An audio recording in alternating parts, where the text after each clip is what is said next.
Good morning. Another secret of life. King Solomon said, Mosif das, Mosif machov. Increase your knowledge, increase your pain. And you got to ask, why would anybody want to increase knowledge if I'm going to increase my pain? So this question is, of course, something we have to dig into, we have to dive into, really, and to understand how each time we get a new piece of knowledge, whether it's divine, metaphysical knowledge, or it's even knowledge of the physical world, or knowledge of people, human nature, all those pieces of knowledge increase our sensitivity to reality.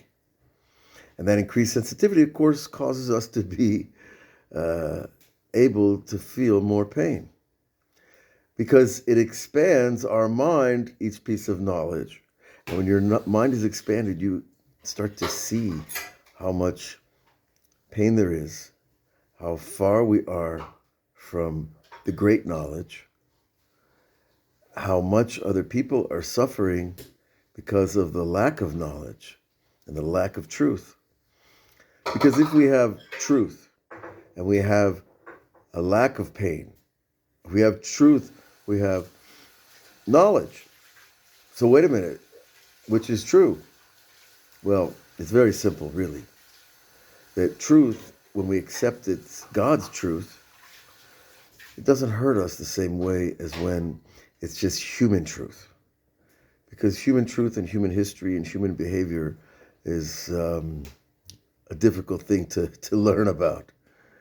Because you see how many failures and how many tyrants and how many wars and how many diseases and how many abuses humanity is capable of pouring on itself. Who wouldn't feel pain? Who wouldn't feel embarrassed to be a human being? But no, that's why we have to co-opt the divine self. The divine self is your spark of God.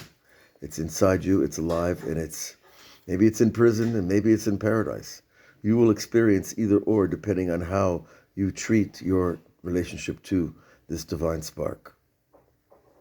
So tonight on Web Yeshiva, we're going to be learning more about this concept of increasing pain and increasing knowledge and increasing pain.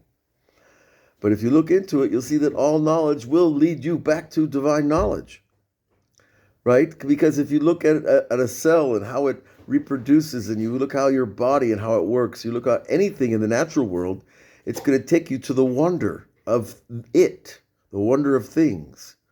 And that wonder is going to keep pointing backward, higher up the tree, up the ladder, towards the beginning of all creation. And then you come to the conclusion there has to be somebody operating this show. And his knowledge and his genius and perfection is embedded in us and in this creation. And if we climb high enough on that ladder, then his knowledge will become part of your knowledge. And you won't suffer as much. Because you'll understand, well, this is part of the imperfection within perfection. To us, the outside world looks kind of imperfect in a lot of ways. And we look at ourselves and we see a lot of imperfection. But that imperfection in ourselves is only a reflection of our choices. And the better our choices get, the better we get, and the better life becomes.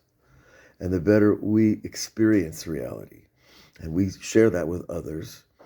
And other people benefit as well. And the ultimate human dream, the goal, the 1,000 years of peace, the messianic realm, the bringing of heaven to earth, all of it is part of this same transformation, moment by moment, mind by mind, thought by thought, deed by deed, smile by smile. And when you get that chain reaction down in your mind and you start to look at the world through that filter, you see that it is happening. Even as the wars rage on, and even as the injustice rages on as well,